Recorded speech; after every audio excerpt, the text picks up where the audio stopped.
assholes, everybody. Welcome. Alan, Merry Rockband, Murr. Here we I was are. waiting on it like a Merry Christmas and welcome into the Middle Class Holes. I am stunned by your festive getup, Mr. Fox. I must say that is the Randy Quaid classic right there, buddy. Now, is that Christmas Vacation or is that from the the original Vacation? No, it's Christmas Vacation, and it's the it is the Christmas Eve party attire. Yeah. that he's rocking. Now, what I don't know, I think he changes into the suit for dinner. Because remember, he goes out and kidnaps Brian Doyle Murray, Chevy Chase's, and then when his wife's on the phone, she says he was wearing a blue leisure suit. He's a tall, gangly man. So back in the day, it was in 1989 that it's still, I guess, pourquoi or what do we status quo to change into a suit for dinner, even for Christmas Eve. I guess. Well, I mean, yeah. I mean, if you're Cousin Eddie, I mean, maybe. But you did it. But he did a classy move poorly, which is what makes Cousin Eddie like a great character. But what I find so amazing about this attire is, should we start combining the best elements of all holidays? Like, okay, people do ugly sweater parties, right? So there's a dress up aspect to these like Christmas parties. Can we start doing almost like Christmasween or Hallowmas? Something like that, where we're like actually like kind of just combining our favorite aspects, have a huge spread like Thanksgiving, dress up like Halloween, and celebrate Christmas. All in the same fun, festive modality that just makes America goddamn great. I'm mad at you and so like happy that you've done this, that you've dressed up like Cousin Eddie. It's like a Halloween costume for Christmas. It's awesome. I'm and as I mentioned to you before we got on, there's a pants portion of this. It's the green pants that I got at hand, and I'm wearing that to my cousin's formal Christmas. It's formal. It's informal now. No one dresses up anymore, but I'm wearing that to Christmas Day extravaganza, total asshole style. Now I don't have a pair of white dress shoes, but we'll see. I got a pair of white running shoes. Well, I mean, I feel like you gotta get the white wing gotta tips. get the white loafers now. I mean, it's like a few days before Christmas, man. Everything is tightened up. I guess I could hit up a Goodwill or something like that. They gotta have that gold. They gotta have that gold buckle on them too, man. Oh, god damn, that's so. Just fucking hit the Payless and get you like some ladies' fucking white loafers, and just fucking go buy like a cheap belt from the fucking Walmart and make yourself some fucking loafers. Yeah, you're talking about, when you said gold belt, you were talking about on the loafers, right? Yeah. That little gold band that's on there. I'm looking at it right now. Yeah, those are, those would really be just a real good. Those are the Gucci ones, right? I think Gucci, yeah. With Gucci not spelled like Gucci. With the horseshoe buckle. They're like the horse buckle. Gucci, go on, but a little bit more with about a CH. Yeah, what were you saying about like combining these holidays? Like, how is this doing so? Well, because I mean, come on, man. That, like, let's be honest. Like, you're not doing that because that's something that you would wear to a real Christmas party. That's not how Wes Fox would like dress to go to anything, unless he's just being an asshole. But the only reason you're doing that is because Cousin Eddie wore that in Christmas Vacation. So I'm saying you're almost combining like a Halloween. Like, you could wear that at Halloween, and I feel like everybody would know what you're doing. Right. You're absolutely 100%. And so what I'm saying is, it's like Christmas dinner is always good. Don't get me wrong, but it's not Thanksgiving dinner. Mm-hmm. So I'm saying, like, let's all dress up like assholes for Christmas, have like the biggest, most awesome spread possible, like to rival Thanksgiving, and then do Christmas and, exchange gifts and just have like, just mix the greatest American holidays. I mean, think about it. Like, Halloween's almost like a warm up to what's coming. I mean, it's end of October through the end of the year, all the way into New Year's. Like, that's, I mean, come on, man. like get all these breaks, you get all these holidays. It's awesome. It's everything that makes America America. It's the last thing that we're all holding on to that we celebrate in unison. Yeah, there's even sprinkled in. I think there's Veterans Day in there. There might be Johnny Appleseed Day, Arbor Day. Some of the best. Important days. Yeah, I get what you're saying. You're right. Halloween does kind of commence the kickoff to holiday season. You got about 2 months worth of. It's getting colder. Days are getting shorter. They want to jolly you up. Actually, matter of fact, you'll wake up and it's dark, and you get off of work and it's dark. Tomorrow that changes though, folks. Just keep that in mind. You might not notice that minute and a half, but it changes tomorrow. Oh, I'll notice. Oh, I'll notice. Yeah. 4:47 and 4:49. That's Oh, there's a difference, man. When you're walking around in it, you can tell. You can see that sun setting just a little bit later every single day. And seriously, we need to figure out what Congress did with this whole like daylight saving thing. I feel like they came across, they gave us all hope like 2 years ago now, and I keep hearing like, nope, this is it. We're done. We're doing it one more time. We're doing it one more time, and we keep fucking doing it. I'm tired of it. we've talked about this ad nauseum, man. I don't know. Run for Congress, write a letter, vote. Because I know you don't. I know you don't. I vote. I blindly vote in every election. Scribble something. Ooh, God, the white wingtip loafers. I got a nice spread here. Oh, all right. But it does make me want to step up my holiday game, because this is basically how I dress to like all Christmas attire parties. And I just look like a lumberjack with a Santa hat on. And I feel like you've crossed into a new realm of possibilities. See, in what I sat down on the chair and you guys noticed it right away. You guys started chuckling. I'll have you explain this to someone this upcoming Monday. Dude, I guarantee that movie's going to be playing somewhere. So just have it. I understand make that, sure it's but on. It's usually my litmus test for, good sense of humor, good morals, good values, good everything versus shitty everything. I think what's actually funnier is the person who doesn't get it. Because they just think you dress like an asshole. And no one's going to... Yeah. Don't even explain it to them. Just like, hey, how you doing? It's my normal attire. Oh, you like my cardigan? Yeah, thanks. I'm in my 40s now. I mean, this is what I like. That's fair. That's what I just done. But at some point, make sure you take the sweater off so you have the half turtleneck on. Oh yeah, dude, this thing comes like here. I mean, there's not much room below this V-neck to help out with that. So we'll see. We'll see how drunk I get. I don't know. The Eagles are on. I'm going to a bunch of. It's an Eagle-centric crowd, so they're gonna get a. By that point, they may not even care. They might fucking spray paint my chest with a knee. Well, they're going to be spray painting their fucking calendar with an L, it looks like. Because, those Eagles falling apart real fast. Sad, but predictable. That's right. Well, Middle Class Holes, everyone, an official announcement. Murr, Alan, and Fox, man, thank you all. So is it everyone get their Christmas shopping done? Everyone get all their stuff? Barely? What do you mean? Well, because I had that stupid, like... Super Mario Brothers Piranha Plant hand puppet thing, the debacle that eBay fucked me on. I found it. I finally found it, and it came today. So the boys' Christmas list is 100% complete. Listen, that's all that really matters, right? You get your wife's stuff. A couple days, week, month. We don't buy each other anything anymore. It's glorious. Yeah, neither do I. I mean, we say we don't, but we always get each other a little something, and we split season tickets to the Orioles. Wow, how romantic! Are you kidding me? It's love. That is love. That is love. Man, I actually paid a trip to because I got off early today. Went down to Arundel Mills, and Alan, you're familiar with that. Murr, take the biggest mall and times it by 2, and there's a casino attached to it. Which is 24/7. Yeah. Oh, yeah. Wow. Yeah. Once you get your Christmas shopping done, you can go on in and drown your sorrows in some blackjack and roulette and craps. Spend what's left. Yeah. That's right.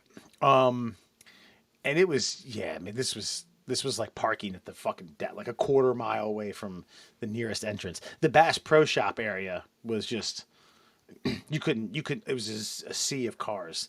And I get it, there's a lot of fishermen around here, a lot of people who need, Yeti camping gear and some of the latest hooks that lures that are going to get you the biggest bass you've ever caught. But goddamn, Dude, I'm actually shocked by that because we went to go see Santa at the mall, and there wasn't even a line for Santa. It was like walk up, get your picture taken. Like there was nobody. Like, they were having conversations about like their personal lives as we walked up because there was nobody there. Nothing. Just tchotchke shops all up and down. Macy's is like partitioned off now. Like they can't even fill the whole store with stuff anymore.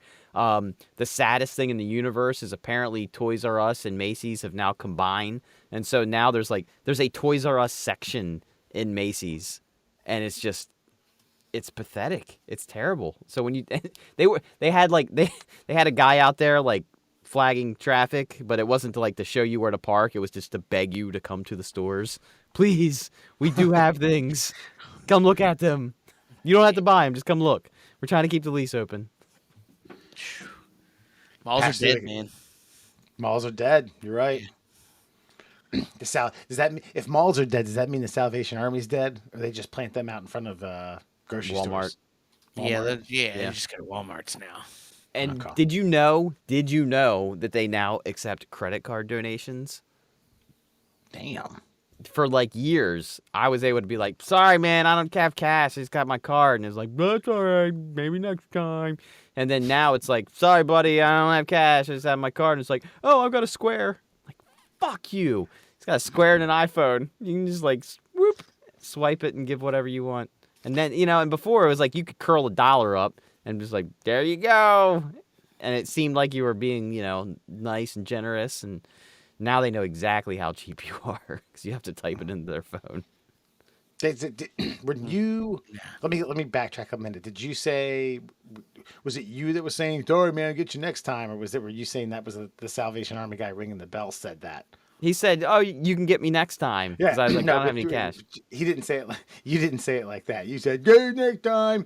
It's funny that the guy who now accepts card is much smarter in your impersonation of these people. If you go back and listen, you're like, "Hey, "That's okay, give me next time." Hey, I accept card now. I did not catch that, but good. I think Well, you're right. it only takes one type of person to ring a bell. It takes another type to use technology. Yeah, I mean, we rung the bell for philanthropy. Yeah. Frostburg. I didn't even know what philanthropy was until I had to do that. Yeah, Thought it was some sort of weird sex act. we rung the bell outside the Goodwill, the Goodwill store. Food Lion was the one I had to do it Is at. that where you were? Oh yeah, we were Yeah. at different spots. Was it just like a regular ass, just bell? Yeah. Ding-a-ling? It sucked. Yeah. It was cold. This was all to just.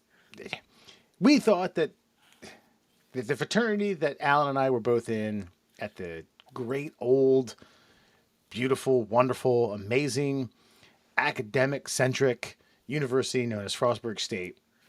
We had a fraternity that was a bit of an eyesore to the university, and we thought by doing some, unpaid labor that helped out the town and the community that it would get them off our backs. They didn't give a fuck. We just should have partied more. Should have partied harder. We should have took stole the money donation from the bin. Salvation Army. Yeah, that's right. Should have took the donation bins and gotten drunk with it. But Now, It is did what you it guys sign up? Did you guys file paperwork specifically stating that the money you collected was going to go to a specific cause? like with the university or with you mean Anybody? with, Did you nothing? file official paperwork that would go on some sort of tax form to say we did this act, we collected this money, we gave this much money? Because I'm thinking of I'm just thinking you guys out there, gang-a-ding-a-ling, hey, you guys give some money, we're raising cash for kids. Good next time. We're that person. Got it. Yeah, you are. No, Are we? I mean, we, And then you go down to the liquor store and buy a couple 30 packs and throw a Rager. when you say like, did you guys check the literal you as in me? No, the royal you as in someone from our Someone with fraternity. the organization checked. Yeah, I, sure. I suspect. I think. I mean, look, we had one of those official red buckets on the fucking Yeah. like TP stand, so I think it was real. I think it was legit. Were you guys actually like, was it supposed to be for the Salvation Army? Or was it Yeah. just like, I this'll think so. this'll really con them to putting some cash in the pot? No, Yeah, I I think mean- that was legitimately what we were supposed to be doing. Okay. They used to advertise a lot through the university, like, hey, spread the Yuletide cheer, give your 2 cents, be community centric, be neighborly. And we're like, okay, the university and the town and the cops hate us. Let's put our letters on. Let's ring this fucking bell for an hour at a time. We'll take shifts and it'll look really good. Yeah, that's basically it. That's about it. Did you guys at least wear your letters or anything? Yeah, that's what I'm saying. We wore letters while we did it. Okay. Okay. All right. Well, there's that. There was a bit of a pandering, a little bit of an advertising, like, hey, we're not just blacking out on every Friday night and Saturday and some Thursdays. We're we're good guys too. It was more like we blacked out yesterday and we're here now. So That's right. look at that. That's growth. That's worth $1. That's a skill. Not to mention we were fucking like the Salvation Army, at least for me, my location, I was parked outside of like legitimately like the Goodwill store, which was quite a big fucking store in prosperous fucking Allegheny County. Just tons of people with extra cash burning a hole in their pocket up in coal country. Yeah. Walking into the Goodwill for secondhand everything. Yeah. Good spot. I think we made like 85 cents the whole day. Hey, listen, you made 85 cents, but It's true. you won a lot of hearts over. all I right? think we did. Yeah. That's it. Yeah, Horseshoe KZ. Interesting. These boys. They're gonna amount to something. Future diplomats there. Right there. But the reason I asked about the bell, Alan, you went to Catholic school and stuff. Did they ever do like the bell, like like the choir kind of thing, like the musical, boom, like the you Yeah. know what I'm talking about? Yeah. Are those different bells than like the normal bell? Like is there like a musical instrument type of bell, or is it like just a regular ass bell that has a different tone? I mean, bells are pretty simplistic. So yeah, I mean, they're like if you have a bell at like church or like a fucking like band, like an actual band, they're like quality. The Salvation Army bell was like they picked one up at fucking Amazon or fucking Walmart and we're like, here's a bell, here's just a little handheld bell. But like yeah, to your point, like the ones that are musically used, like in a Christmas pageant, they are different sizes because it creates different tones, and they're made out of like nice stuff, not fucking whatever the Salvation Army gave us. I know. I just feel like if the Salvation Army would use a more quality bell, I might be more apt to give them some cash because it's ear piercing. I don't even want to approach the bucket because I just want to get away from it. I just want to sprint past them. And I just remember when we did go to church, I just remember the church officially got like their set of bells, and somebody was learning the bells, and no one was allowed to touch the bells unless they were wearing like white cotton gloves. And then there was always that weird motion that Yeah. like they were ripping their own shoulder out of socket. And I just wondered if that was a different type of bell, or if but yes, yours was just a brass bowl with a fishing weight inside of it. Yeah, basically. Yeah, like you get the white gloves out for the nice ones, nice like fucking cherry handle. It's like polished brass. You get the gloves out for that one in your church. You don't give the fucking local shithead fraternity fucking $1,000 bells to go try to collect fucking funds. Like, yeah, no, little piece of shit. Now you take that off of a cat's necklace and just fucking attach it to a toothpick or something. Ding, Yeah. ding, ding, ding, ding, ding, ding. Jinxie's, Jinx from Meet the Parents. You just Pixie cat? you just shake that cat collar. It was lovely. There was a. I'm trying to think if there's another one. There was a sorority who. Well, it was our sister sorority. They were trying to. They volunteered in Orange Julius, and I think the deal was part of the proceeds went to them. So I guess it's not volunteering, really. It was a work thing. But one. Excuse me, I need to grab me a 22-ounce Coors Light here, Coors Original. They were asking us like, "Hey, what? You should come down, get yourself an orange milkshake." And I was like, one, it's about 7 or 8 miles away. I don't want to drive down that far, and two, I don't. What little money I have, I don't want to spend on a 16 to 20 ounce. I don't even know what these things was like. Orange juice mash, orange Oh juice. no, they're like smoothies, man. Oh, That's yeah. all they are. But I mean, I wouldn't have gone down there either. Honestly, if they No. were like, "Come get some Orange Julius from me," I'd be like, I'm all right. Thanks. Eight Well, dollar. we're gonna go ring some bells. $8 orange smoothie. No, I don't. I think I can think a lot of better things I want to spend $8 on. I could find $2 more. I could find a dime bag, or 8 $1 Schlitz at LB's. All right, Yeah, lay off. Schlitzes, whatever's free. Well, speaking of ringing bells, doctors issue a warning after a man tears a hole in his throat by trying to stifle a sneeze while driving in the first case of its kind. So this comes out of Scotland. A guy was driving and he had to sneeze and tried to hold it. Doesn't really say how. I guess he probably held his nose or something like that. So in the first case of his kind, unnamed patient in his 30s had to go to the hospital in excruciating pain after he held his nose and closed his mouth. So I lied about they didn't explain how he didn't sneeze. If the mouth and nose are closed during a sneeze, the pressure in the upper airways can increase up to 20 times. So this is what humored me about this is that I don't know, just reading things out of Scotland's funny. Niall Wells Hospital in Dundee showed that he suffered a 2x2 millimeter tear in his windpipe. So it wasn't exactly some fucking Bowie knife just getting jammed in there or whatever. 2x2, nothing to bat an eye at or bat a windpipe at. But I guess I know what's your takeaway from this. Stop holding your nose in your mouth when you have to sneeze while you're driving. Why would you? That seems more violent than the actual sneeze. Like, I mean, I know you don't expect your throat to explode, but like that, that just seems more distracting than just letting it fly. I always thought your eardrums would burst. So this is a whole new realm. This is something you actually can terrify children with, and just be like, if you gotta sneeze, just sneeze. 'Cause I saw William try to hold his nose one time at a sneeze, and I smacked the shit out of his hands. Like, no. You gotta sneeze, you go, man. But I can't imagine just.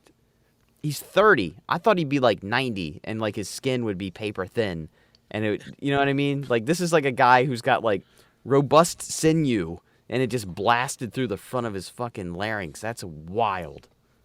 Well, first of all, 30s. So he could be 39. Not saying that that's a world of difference or anything like that, but just clearing the air here.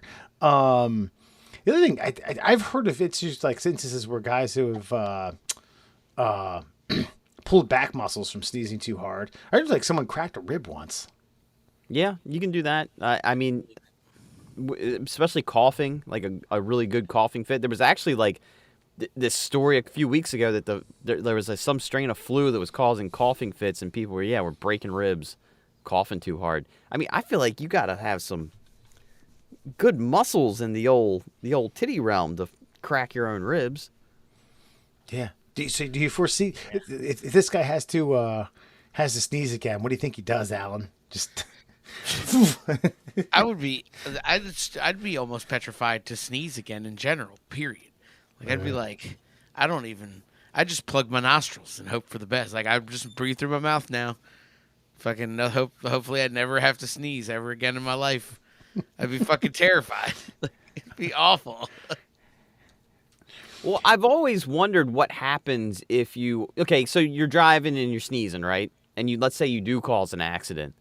Are you like liable for that? I mean, what's maybe this is a question for our legal counsel, but like, you know, I'm sure somebody's crossed the center line, like coughing fit, sneezing fit, something like that. I mean, this guy, God bless him for not like causing an interstate to explode with the open throat that he just fucking caused. Ends up at the Mick Dundee Memorial Hospital. In Nileville. Yeah, but I've had like 2 or 3 sneezes in a row while driving, and have had like hold on to the wheel, just pray that nothing happens. About 5 to 7 seconds of like I don't know, moderate brownout to blackout, and then like, okay, all right, nothing happened except for a bunch of fucking snot on my steering wheel and horn, which I just wipe up with my hand, and I don't actually clean up ever. This becomes a crusty mess every July. the corner in the like little sliver / border of the Hyundai emblem on my horn gets a little, just, you get a toothpick in there about 6 months later and just kind of check when you start detailing nice. it. Yeah. That's nice. Yeah. Are you going to do that with the Tesla? Make sure with the big, is that T going to be chromed out? Dude, as much as I'm paying for this fucking car, like I've got to like retrain myself to like not be me, because every car I've ever had, the passenger seat basically becomes a dumpster within about, I don't know, 6 to 8 weeks. Like water bottles, apple cores, banana peels, you name it. Oh, you leave like fruit fucking That's crazy. drippings all in No, there? I mean, I'll- water bottles and stuff, but like. I mean, I'll put them in like they'll end up in like a Walmart bag, like wrapped around a few times, and then eventually the nature runs its course, and they probably get a little soupy at some point, but then they dry out. But no, definitely not doing that. Definitely not doing that with this car. So far, I'm so scared of messing this car up that I haven't left anything in it at all. Like I'm just like nervous. Damn.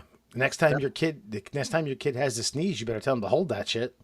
You ain't getting your fucking snot. You better tear your tracheal tube, bro.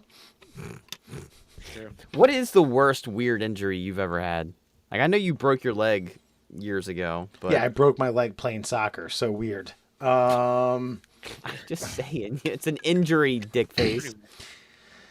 Yeah, weird. I know it. Like I was talking on the phone in someone's yard. Now I was drinking and it was dark out, but I wasn't loaded, and not realizing that the yard stayed flat while the sidewalk went downhill. So the facade of this front yard grew, increased in height rapidly. And I was stepping off talking on the phone at like 1 foot, and then got deep into conversation and walked about 10 feet down, not realizing that the height of this facade went to 6 feet, and then stepped off, not knowing it. Yeah. And it was like my fucking body became an accordion. It's like, it's like the worst. First of all, like I sprained my ankle without rolling it. Just blunt force trauma. Pure force. Yeah. And, I had it knocked the wind out of me, the worst I've ever had the wind knocked out of me ever in my life. I like laid on the ground for probably 5 minutes. It was like, yeah. I remember we, back in the day, in our early 20s, we would climb on top of the elementary school. That's and did you ever get up there? Yeah. Oh, many times. Okay. Well, it's got that weird, like, rubbery white kind of mat or something on top of it. I don't know like what it is. It's some kind of weathering. Anyway, the gutters, there were certain gutters that ran flat across the top of the roof. Well, there was also like this like 3.5 foot drop at one point, and the gutter ran right along that edge. But at night, you get a little like vertigo up there, and I kind of clipped my foot on the gutter, and when I went to step down, I thought I was stepping back down onto the same level surface that was on the other side of the gutter, not knowing there was a 3.5 foot drop. So I'm going, whack! And I landed in a way that my ankle, if I just twist it a little bit, will still make a loud crack sound like you're cracking a knuckle. I mean, that thing was jacked for months. And technically, I guess now, 25 years. So wait a minute. Because when you said when I got on top of the school, you're saying the weirdest injury of your life is when you misjudged, I don't know, some sort of like gutter flashing in a 3-foot drop off. It wasn't when you attempted to jump off the school into bushes, miss said bushes, land on your ass, and then what did you describe? If you had a boner, you could have deep throated yourself. Yeah, I think that was probably should have been the known outcome of that scenario. So I Okay. don't say that's weird. I'd say that was like, what did you not expect that? That wasn't strange at all. That's exactly how that should have played itself out. Yeah, I'd agree. You know what you're getting yourself into when you're jumping off buildings. Alan, you have any freak injuries? Not.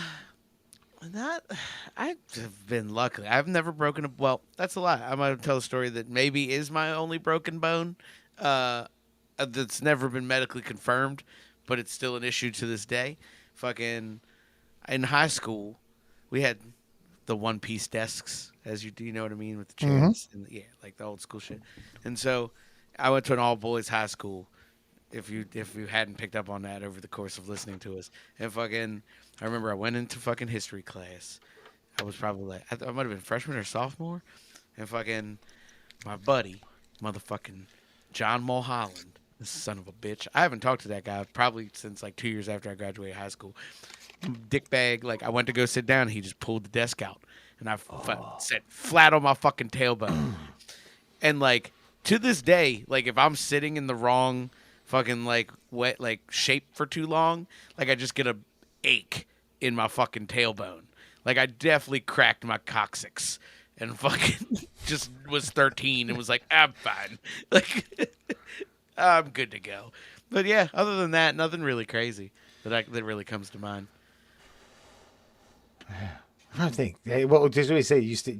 So you talked to him from then until you got. Yeah, you I got mean, he out of was high my school? homeboy. He was just fucking around, but I think I fucking punched him, or I had a habit of open hand slapping motherfuckers because I thought it embarrassed you, and it did. A lot of people just were like, "Oh fuck, I guess that's just how that's ended." So Yeah. I definitely fucking hit, but like, he was my homeboy. It was just some good fucking good old fashioned all boys ruckus, except he probably permanently damaged me. Wes, did you guys still play rugby at soccer practice after old Yeah, George Reynolds left? It was for a couple of years, not my entire tenure, but a couple of years. Yeah. Because they used to do the upperclassmen versus the lowerclassmen, which obviously was very fair. You know, boys who had not gotten the pubertic juice just yet versus basically grown men. And I remember I was fast back then. I got the ball. I'm running. I'm cutting up the end line, and then here comes Rory Rickson, and he fucking, dude, he planted his fist into my diaphragm, and I literally felt knuckles touch my spinal column. And then he twisted around and somehow rock bottomed me like I was some sort of like Dragon Ball Z character with like a 10 hit point, and just pounded me into the ground. And I remember that was the worst, like, no breath I've ever had in my life. And I remember George Reynolds running up to me and grabbing me by the front of the waistband and like lifting me up off the ground so everybody could see my cock and balls. And just like, he's like, just relax. Just relax. I really feel like the fact that everybody could see my dick was like, that was more of a concern than the lack of oxygen in my brain, and somehow it did cause me to start breathing again. So, you know, when in Rome. It's Brain does funny stuff. it's right. Especially like the I guess the ever present. I wonder what people are thinking of me, teenage mind. You know, in a moment where you had, as you described, knuckles went from your diaphragm and hit your spinal cord, and you were having not just trouble, probably legitimate, emergency level issues getting oxygen into your lungs. Like, oh my god, everyone can see my dick. This is me. I don't like it. Look at my waistband. I hope the field hockey team's not looking. Basically. I think keep playing. It was definitely like that something about Mary moment when he zipped his balls into his zipper. Yeah. How'd you get it all the way to the top? There's actually there's a very, very incredibly glossed over line from that movie where he does it, yells, and then they said, "All right, someone's coming in," and the dad first walks in. You know what I'm talking about, that scene? Yeah. Yeah, and he goes like, "What in the hell is going on here? Did you shit yourself or something?" He goes, "Oh, I wish." He would have rather shat himself than got his balls fucking and dick sliced into a zipper. I get it. Yeah, Yeah, I was gonna say, 100%. I'd agree. I would 100% agree. You could have cleaned up that. You know what I love about that whole thing is that they were cognizant. They knew it was funny to have his balls into the zipper, right? Yeah. But they had no real explanation as to how that was physically possible. So they made that the joke. How'd you get it all the way to the top? It's right. They didn't even know the answer to that. They just knew they wanted that scene, and they didn't know how to make it medically possible, and so they just made that the joke. Doesn't the fireman ask that? How'd you get it all the way to the top? I think a couple of them do. Yeah. And speaking of weird injuries, when like he zips it up and it cuts to like, "We got a bleeder." Apparently the hydraulic on the medical cart gave way and it goes down. They left it in the movie because it's funny, but he hits his head and has like a minor concussion. Yeah. Jesus. Yeah. Well, why wouldn't you keep it in the movie? I mean, that's like... I'm not disagreeing with the editing choice. Well, that's like...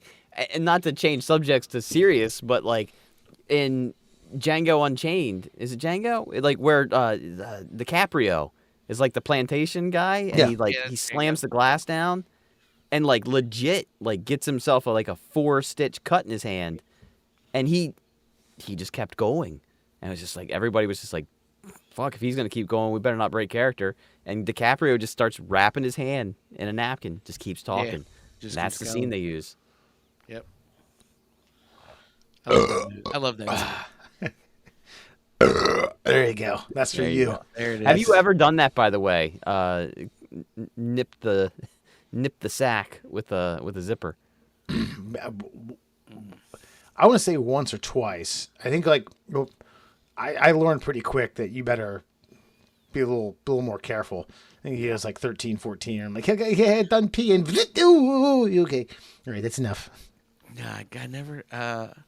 No, never the sack. I will say that I did. Like the only time that happened was when I was younger, and I had just regular ass boxers, like some kind of fucking animal. And I got like the head just to scotch. I was like, oh, and then ever again, nope. Yeah, that was the last time I ever went commando. I was wearing some jeans. I actually clipped the underside of the shaft, and I was just like, nope, we're done. We ain't doing this ever again. You said it like you were in commando. Thank you. We ain't never doing this again. Folks, we're going to take a quick break. We're going to step aside, and we're going to let three of our good friends, the Cuckster, the Colonel, and Nostradamus, tell you a little about the Christmas lore, the Christmas spirit, where they come from, what they do, and then they're going to lead you into Fun Fact Friday. Stick around. We'll be back before you go, but, enjoy. Well, hello, friends. Colonel here. Over the last several years, I've taken some time to share some of my wonderful memories of Christmas past. But it's time to make some new wonderful memories with you, live and in person, through the magic of a Christmas miracle. Hello, friends. It's me, your ghost from Christmas past, the Colonel. But what would a Christmas be without friends? I brought some very special individuals along with me this afternoon to say hello, to say hi, and to experience some jovial friendliness. First, a man I met back in 1944 on the streets of Calcutta. I was busy in the middle of the street, huffing and puffing about some mocha-skinned Indian lass, when this man came about. He's from the 18 whatevers. I don't know where the fuck he's from, but his name is Nostradamus, your ghost of Christmas future. Good evening. Good evening, Nostradamus. It's because of this man I amassed my fortune and I amassed my empire. And now your ghost of Christmas present, I'm presently banging the shit out of his wife. We call him the Cuckster, and you can find him on the internets at Cuckster for Life. Here he is, the Cuckster himself. Welcome, sir. Captain, I appreciate it, and I do recall that instance just a few years ago when you were given the inverted chicken thigh to my third wife at the time. She's since moved on, but you taught me a lot, and I appreciate all the kind-heartedness you've given me. I'm happy to be here at your house on Christmas. Well, it's years of experience and years of penicillin that have gotten me to where I am today. So, gentlemen, the fine gentlemen at the middle class holes have given us their platform to have a little bit of a conversation with the people here at Christmas time. And I know that I've chimed in so many times over the years, and I'd like to give you all an opportunity to maybe tell the folks what it means to feel the spirit of the Christmas. The Cuckster, would you like to start? Well, the Cuckster and his wife always like to take the time to look at the fortunate things of life. You know, take the time to understand what you have and what you don't have. And what we like to do, and what I invoke the Christmas spirit, is I like to upgrade from our regular room 233 at the Motel 6 and get ourselves a suite over at the Econo Lodge, just across the way, about 300 yards down the road. Something that goes from 200 to 400 thread count, queen size to king size, 1 sink to 2 sink, single, jetted, something in the goddamn bathroom that goes from 1 stream to 3 streams, and you can get your skin all nice and, lathered up. Well, But, from my experience, your wife goes from 1 stream to 3 streams rather quickly. Nostradamus, what have you've experienced many a Christmas from what I have unearthed about you. Now, I know I met you a long, long time ago in 1948 in those streets of Calcutta, and I said you were from the 1800s, but that's the first time I had seen your writings in a diary I had found off of the Ayatollah Khomeini. Don't ask me while I was in Iran dealing with those hoochie boochies, but that's where I found you. Tell everybody about what we have to look forward to this year. The Colonel, I thank you for having me on. I do remember you trying to do a little bit of the Mumbai moon dance with a young lady, if I do remember correctly. So You will remember just fantastically. yeah, but many Christmases, as you said, I use this time to look forward, to look towards the future, and to see that maybe things are gonna get better, but maybe things are gonna get worse. I'm not quite sure yet, but I think for this evening, the rest of the evening will be a fantastic show of camaraderie, friendship, and family. And that's what Understood. it's really all about. Well, not Nostradamus. Let me butt in here for a second, because I do want to ask you: Will the Cuckster ever find true love? My good man, I think you find true love every evening when your wife is taking the pile driver from the Colonel. That's right. Isn't it? Isn't that love? Is that not love? It's love in my book. It's lovely. It may be a little bit different. Now, Colonel, what would you recommend for a man who's going to sit in the corner of a hotel room for anywhere from 35 to 50 minutes, and he's worked up a little bit of an appetite watching his wife just take hammers after hammers from grown men that aren't myself? You're talking about a nice, delightful treat from one of my delightful restaurants set up here clear across this fine nation of ours. I would appreciate it, absolutely. Something high carb, high fat content, and Lots of protein, I'm sure. I would recommend yourself a nice, juicy southern biscuit with some thick, hot, creamy gravy. I think that's what's on the menu for the Cuckster tonight. wow, I can't. The gravy that hit home. Oh, it hit more than home.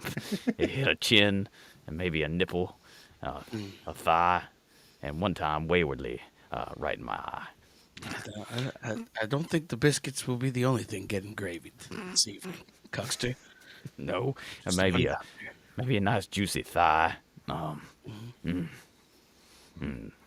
Colonel's getting a little worked up here. I'm sorry. Let me take a pause here. Now, Nostradamus, what is it about this holiday that really brings out the best in the peoples in the world? And what can we have to look forward to based on the newfound joy coming with the holiday spirit?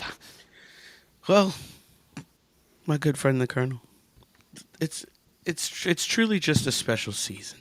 Many different people around the world over the centuries, as you know, I've seen them come and go. take this time to really reflect and look at their fellow man as a true partner in this world, a difficult world that we live in. So, what I foresee, at least right now, is positivity and giving and love around the world, at least for a couple of nights before we most likely devolve into an apocalyptic war. But we'll discuss. Well, Cuxter, I have a bit of an audible that I'd like to call it the line of scrimmage, if you will, and if you would oblige me.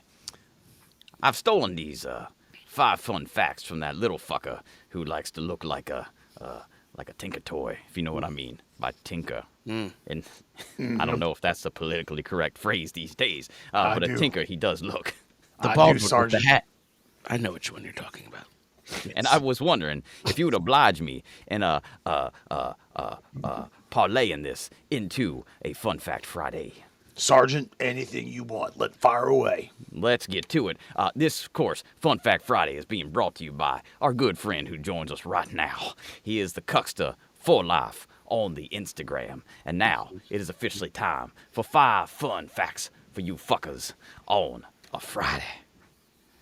Did you know when RKO purchased the rights to Philip Van Doren Stern's story, The Greatest Gift, which would become the basis for the It's a Wonderful Life, they did so with the plan of having Cary Grant in the lead. Oh, I knew Cary Grant, and he couldn't lead a goddamn thing. He couldn't lead a horse to water, and he couldn't lead a whore to a penis. After failing to get any traction with the story, they sold the rights to Frank Capra's Liberty Pictures, who went on to make it with old Jimmy Stewart in the lead.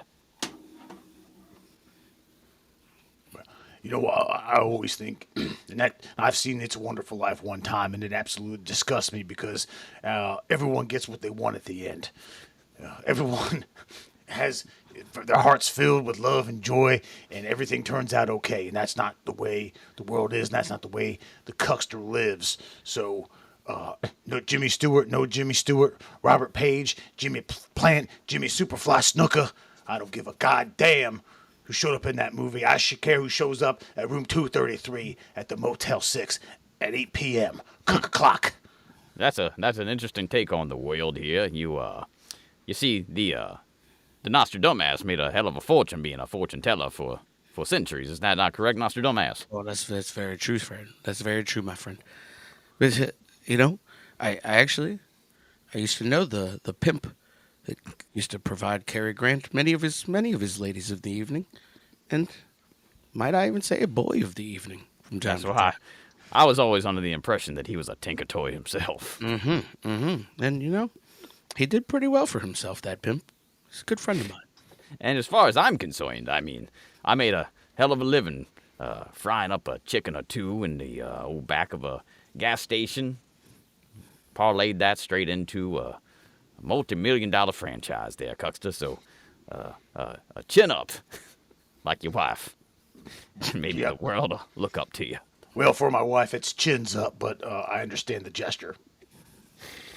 Did you know Jane Austen, who was born on December 16th, 1775, was an accomplished home brewer? Her specialty was spruce beer. Now, I've had a spruce beer or two in my day, and I can tell you right now, that is a depressing drink, and I understand why she went ahead and killed herself. She was a homely gal. Maybe she should have had a few more before she stuck her head in that oven. Spruce beer and sarsaparilla, the beverages of a depressed middle-aged woman. Cuxter, what's your drink of choice these days? I tell you what, usually decomposed sweat that lingers on the bed sheets. Now, you said Jane Austen. Now, it reminds me of a gentleman that I once had a parlay with, Stone Cold Steve Austin. I don't know if you remember that shaved head punk who couldn't cuck his way out of a wet paper bag saturated in semen from Peruvian men. Oh, Cuxter's room 377 said I just fucked something else. I was waiting on your point there about the old Stone Cold, but it just never seemed to materialize. Sergeant, I'm on point all the time. I'm a goddamn colonel. If you call me sergeant one more time, I'm gonna whip out one of my world famous bowls, and I'm gonna dump it across your stupid bald head until your blisters pop and pus runs down the eye socket. I apologize.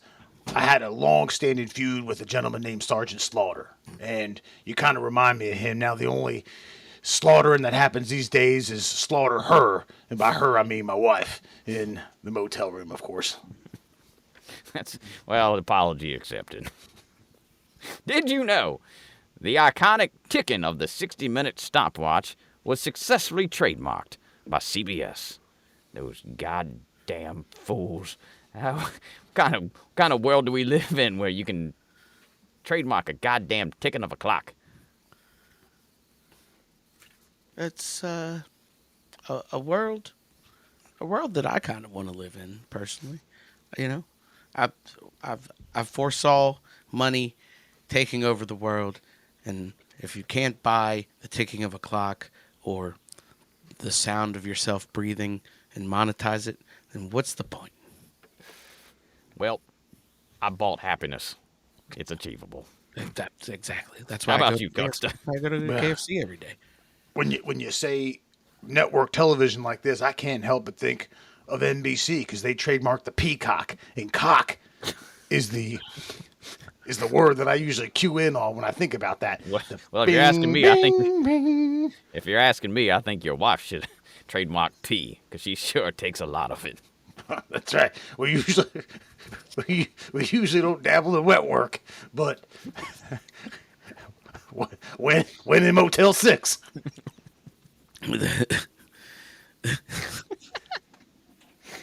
When in Camden, New Jersey, do as the Camden, New Jersey-ites do. That's right. Yeah.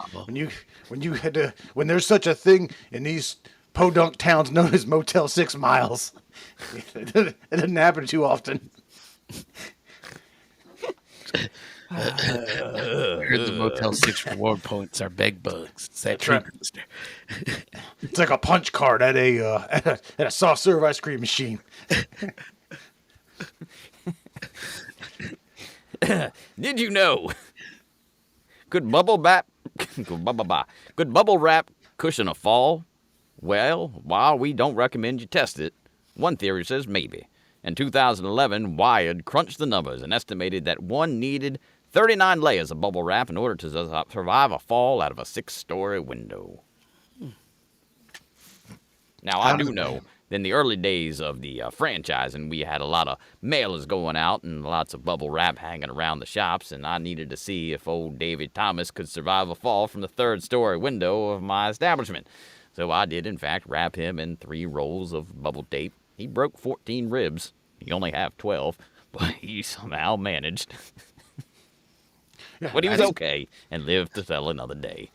I vaguely recall the Wendy's ads that used to play on WWF Superstars and Saturdays in the late 80s. And if my memory serves me correct, he was a fat bastard, wasn't he? He was a husky man. Okay. Not his own fault. He suffered several industrial accidents, mostly at my hands. In the early days, it was just me and Davy. And if we needed to send somebody down to the bottom of the gravy vat, well, it was old Davy. If we had a fryer that looked like it was tinkering a little bit too tacky-ticky, and we had to have old Davy test the screws, and, well, we didn't like to depressurize back in those days, and every now and again we'd have ourselves a wayward fryer just explode right in the face of that young man. He could never grow facial hair or had eyelids, but he was a good helper, and I compensated him adequately to my standards. He never really understood the business, which is why he came up with square burgers. Unusual, lad.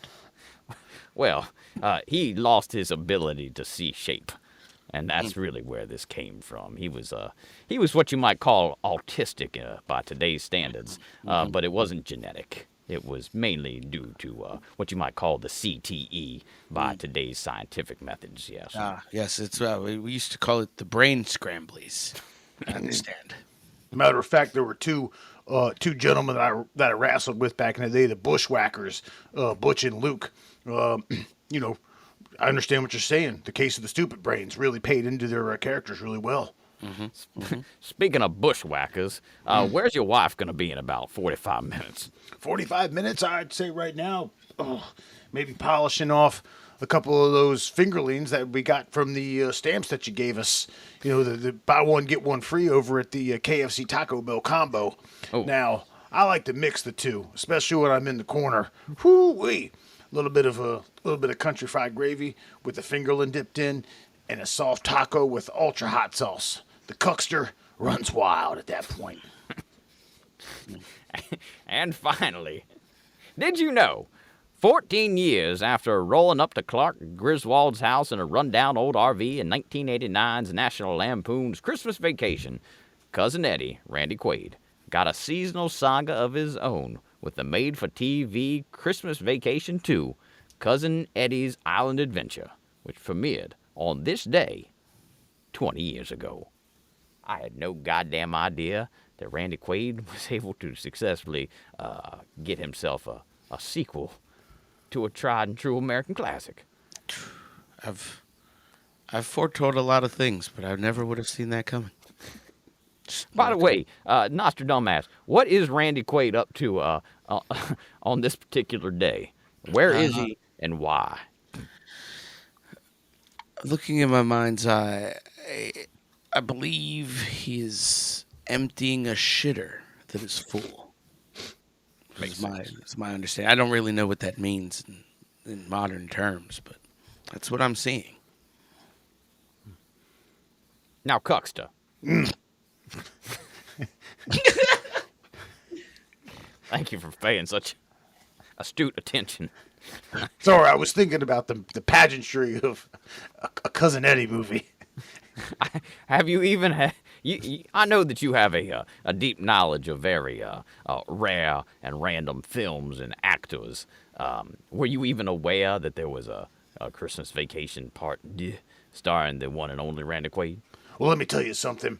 When the Cuckster is full-blown cucking, 45, 60 minutes, sometimes 2 hours, depending upon how much these gentlemen do or do not pay, or what they try to parlay into a 3-for-1. I don't even know what the hell that is. There's a lot of cable television from some very, very crummy channels that plays on that 16-inch square, big back box television at these Motel 6s, and I have never come across a Randy Quaid Cousin Eddie movie ever. Now, that doesn't mean it doesn't exist out in the cosmos. The Cuckster just hasn't looked far enough. But goddamn it, I tell you what, that's going to be the soundtrack for the next big Cuckamania coming up.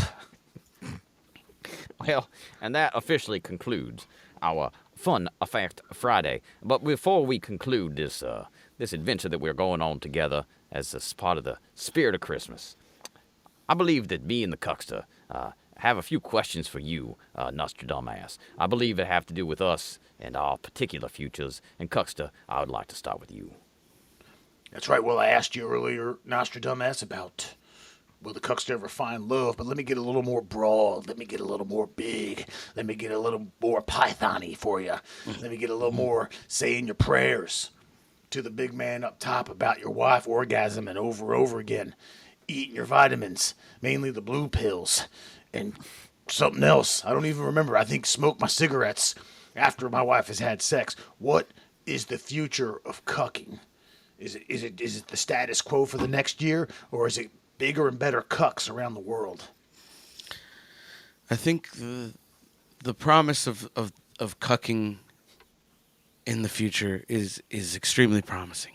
Bigger dicks, varieties of ethnicities, natives that we've never even heard of, sometimes even unfound natives on islands in the Pacific. I believe there are some. Just all of the colors and flavors and sights of dicks pounding good men like yours wives is truly going to be commonplace across the globe. I have good feeling for you, Cuckster. You stick with it. I tell you what, I asked the same question to the magic 8-ball that I keep on me all times, and it was very short-winded. That right there made me sexually aroused, and the Cuckster hasn't been sexually aroused in damn near 15 years. Thank you, Nostradamus. Oh. You're welcome, my son. Funny enough, I did a magic 8 ball in the parking lot before we started. I actually created the Magic 8 Ball. Both, Well- both the game and the one that the Colonel's speaking of. Both the game and the stimulant. Yes, correct. This beard is actually 100% black, but not today. Ooh, not today. And before we go, one question from me. Now, I've been dead since 1980, so I was just wondering, will the Colonel ever make his way from this hell on earth known as purgatory? Now, I've repented for most of my sins in my own particular way, and I've only killed 3 men that the American government knows of. 1, I was acquitted of in self-defense. Number 2, the Geneva Convention found me innocent of those charges. And number 3, well, I lied a little bit. Number 3 hasn't been found in the woods of Calcutta just yet. But I want to know if I have repented these sins, will I one day make my way to a pearly gate? Well, Colonel, the murders are of no consequence. Good. You sit where you are. You sit where you are for one reason, and that's because hundreds of years prior to your delicious chicken hitting the market, you stole my recipe of 11 herbs and spices, and for that you will forever rot. I love you. The moon by moon dance will never leave my mind, but you will stay there forever. I apologize. Speaking of 11 herbs, Those are my spices. I think there's 11 men named Herb hanging out at the Motel 6 with Cuxter's wife right about now. That's a matter of fact. Yeah, I got to tell you that if I'm not there, if a tree falls in the woods, can you hear the cucking? If I'm not in the corner, is it considered a cuck? That's a gangbang. Not on my watch. Could Nostradamus ask the Cuckster a question? Oh, With all those herbs outside the door, is your wife's name Peaches? Not legally, but given to her after tonight, I think I'm gonna brand it right on her ass. It's a good idea. I might need some help. Do you have any cast iron, Captain? Oh, I've got plenty of cast iron for you. And it ain't going to be your name on her ass. It'll be the Colonel himself. Well, all I have to say is this as a parting message. And that is Merry Christmas to all you middle-class holes out there. And may God have mercy on your souls. And welcome back to the Middle Class Holes, Foxman, Alan, and Murr. I'd like to thank the Colonel, the Cuckster, and Nostradamus for filling in for about 15 to 20 minutes to give us their take on, I don't know what, Christmas spirit, spreading the Yuletide cheer, the original Colonel's recipe, fortune telling, and sitting in the corner and watching your wife get smashed out by random men, all while reading. What did Murr? You gave them the facts, right? You shipped them over. He stole them from me because he doesn't give a shit about other people. I was actually just surprised that the Colonel was, rather well mannered, not as racist as I was expecting. Yeah, that's always a plus. It's always a plus. Reasonably sober. To not be. You got him early. That's right. Yeah, it's only 10:30. Yeah, give it another hour. Cooking boozed up. Tonight, before you go, we had a wild year. What's this? Okay, hold on. So, the CS4 fetishes of the year, but it says 2024. Is this like up? Is this a Nostradamus thing? No, I think it's just a 2024, like moving into 2024. This is like the trends from the past year. Yeah. Okay.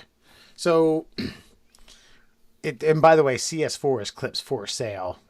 I'm not exactly familiar with this, but the fetish of the upcoming year is, or actually what, of 20. Okay. Wes, listen. I got it. It's this year. It's 2023's fetish of the year. Yes. Awarded starting in the 2024. Correct. Giantess. Yes. I wasn't sure what this was, and then I decided to go straight to the source and type it in. I thought, okay, Alan, do you know what this is? I would assume that it means like a perspective of like a lady's like a big lady, like a giant. You know what I mean? Like a big lady. Is that Giantess. am I Well, close? it doesn't have to necessarily be lady. It could be maybe Okay. a giant. Giantess is an expression of macrophilia, a sexual fascination with Yeah. giants or giant objects. In popular clips, giantesses can be all aggressive and all powerful, humiliating their tiny charges. They can be goddesses to be worshipped using point of view, to emphasize their greatness. They can use special effects, props, using green screens or toys to represent their ability to crush. They can also be vicarious and all-consuming, bringing their subjects inside themselves. Yeah. I thought this was going to be like, I don't know, like guys my size with like 6'4" women that maybe practice some CrossFit. So I went, I looked it up. No. This is like women that are pretending to be like Godzilla, and they're grabbing like little men, like the size of my jewel, and then putting them inside of them. Yeah. This isn't like an Amazonian thing, you know. That's not. big That's not butch how I women. thought that sentence was going to end. But okay. I thought you were going to be like stepping on them, smashing them, putting them inside of them. Yes. Maybe inside of their mouth just for funsies, so you get a nice POV of like the back of the teeth and a guy going like, no, and then they goes in, and then she's like, ooh, you're nice and wet, and then she goes, roar, and then you see a whole different set of lips, equally as moist, by the way. Okay.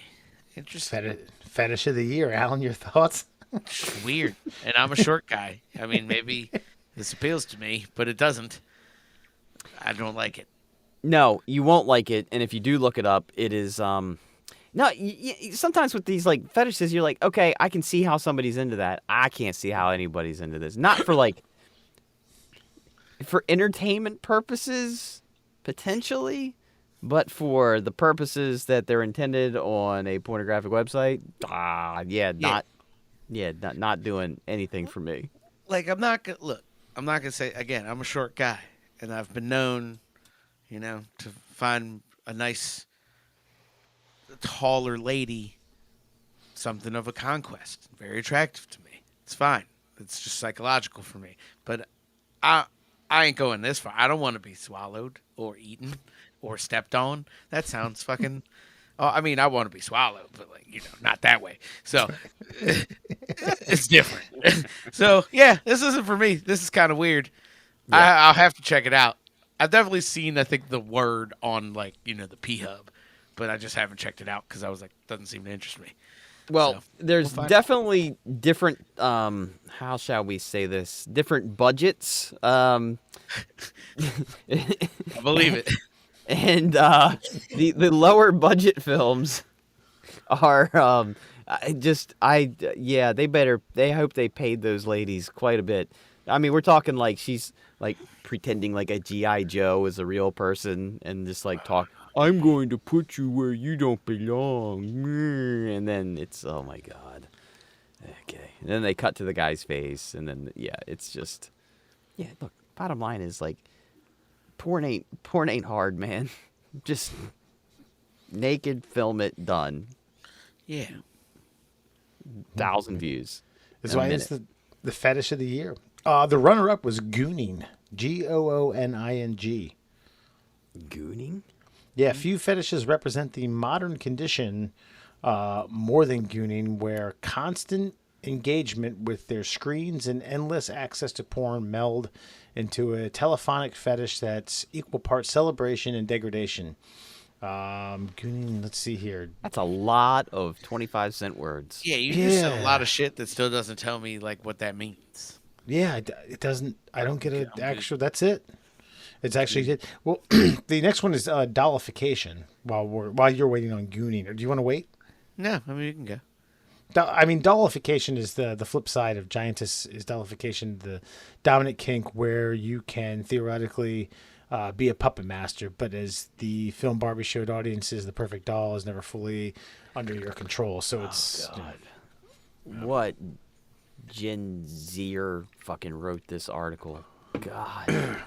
Dollification. Then they give a most searched fetishes 2023. I will point out 1, 2, 3, 4, 5, 6, 7 states, including 3 in the Pacific Northwest, Washington, Oregon, and Idaho, is diaper.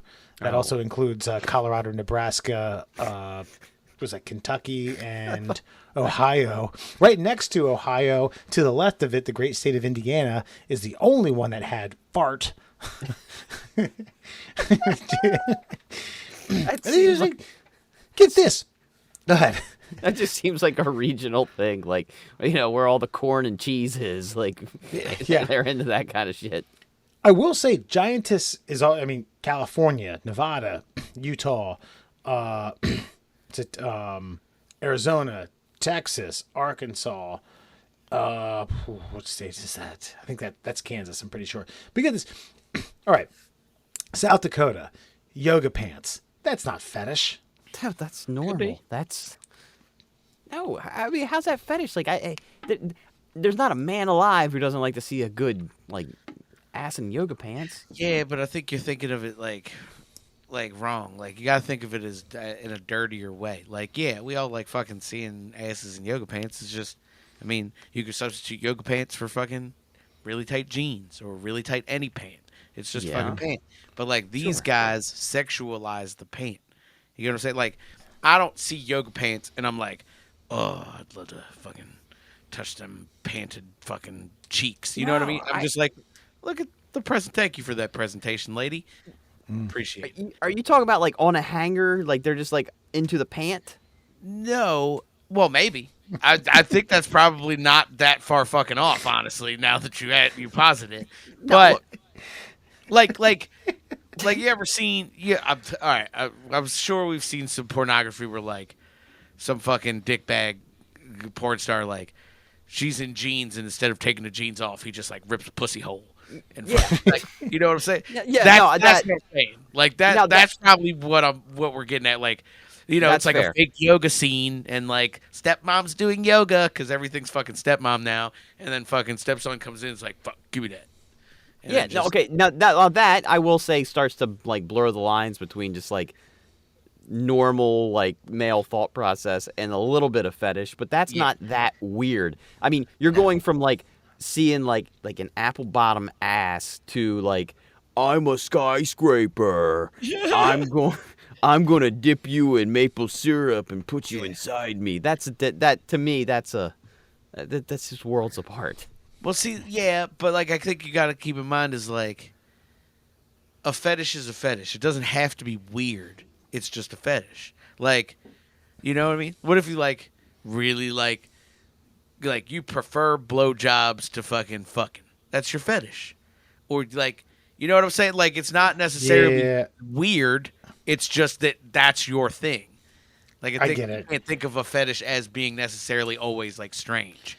Fetish doesn't have to be odd. Yeah, You're right. You know what I mean? So like you like your nipples played with. That's your fetish, buddy. That's not that weird. So I did want to clear a few more things on this map here, especially so. Yoga pants, South Dakota, their brethren to the north, North Dakota, along with Oklahoma, North and South Carolina, had wrestling or wrestling. I did have a question about this. Vermont, Michigan, Iowa, VORE, VORE. I have no idea what that is. You guys familiar with VORE? Alan, you might have to open up a new window and Like look I got up. another window going. Okay. A couple of the other states that just had one, like no other state. This was a single state that was the most searched fetish for that particular state. Was this Wyoming CPR? Oh my god. No. Mississippi ball busting, Louisiana socks. Let's see here. Missouri pantyhose, Connecticut smoking, and then Alaska sissy. Interesting. Oh. And then if you want to say Tennessee in the District of Columbia, Columbia is not a state, but we'll go ahead and throw it in there. Tickling. That Alaska thing's kind of throwing me off a little bit. Like, Sissy. You one of them sissy boys? wow. Okay. Well, it kind of makes sense. Like, guys are out there being like overtly masculine all day, and they're like, I want to just be treated like a lady once. the governor. What was his name? Oh yeah. Ethan Berkowitz. And by the way, I apologize. I didn't want to. I said Iowa, Michigan, and Vermont were the 3 states. Check that. Hawaii was also a VOR state. Is it? I mean, is it like voyeurism kind of thing? No, so it is like the fucking like desire to be consumed or to consume. Does that make sense? So like your whole like giantess like eating thing, like where they put them in the mouth, like that specific part, the mouth part, is the vor. Like you being eaten, like it's a thing. It's like it's a philia. Gosh, man, why did I was really hoping to like broaden my horizons with something new and fun, and just the rest of the country has let me down, man. Yeah. 19 states wound up with giantess, and I think we just have too much porn, and so now it's getting fucking weird. Yeah. You know Did what you I ever mean? did you ever figure out gooning? Yeah, I got that one too. So that one's in short, a form of masturbation that involves edging for a long period of time, resulting in a hypnotic trance-like state. So basically, it's just fucking slow jerking your dick until you fucking become a mindless fucking cum machine, and that's it. Like I think that's the gist of it. Slow. That is a great definition. Yeah, Slow jerk your dick until you become a mindless cum machine. I mean, it sounds fun in practice, but not in like. I don't want to watch anybody do it. Right. Yeah, I think it's more for the ladies and the guys who like guys. You know. Yeah. Oh, by the way, I did want to. There were 2 states that I missed that were states that had these single. No other state had a more searched fetish. New Mexico is latex, and Delaware, the first state, is gagged. Good Gag? Lord, Yeah. that is a violent Right. form of pleasure. Now here's the question: like you said, gagged. Like, is it like you put a ball gag on somebody, or is it like gag? You know, which one is it? I'm sure if you click into that genre, you might get a whole assortment of gagging. That's fair. Choked while they're coming. Yeah, deep throat and not just deep throat then held beyond comfort level. I believe they call that throat fucking. God, this is just devolved into. Just don't hold your nose while you do it. Yeah, that's right. Blow that throat out. I think How did there's you a get couple this- guys that do that to their actresses. Yeah, I know. I don't like that. It makes me out there. uncomfortable. I don't even like thinking about it. It's just I don't like. Yeah. Anyway. Yeah, Louisiana and Wisconsin also had socks. Forgot to mention those 2. Don't want to leave out the. That's such an innocent, fun one. Like I'm Yeah, okay. I'm like I want to high five those people. Like, yep, just want to see them get banged with socks on. That's right. The whole joke is we amongst a group of friends of mine, we say he fucks with socks on, meaning he's a schmuck that's of a lower manliness than we are. But yeah, I get it.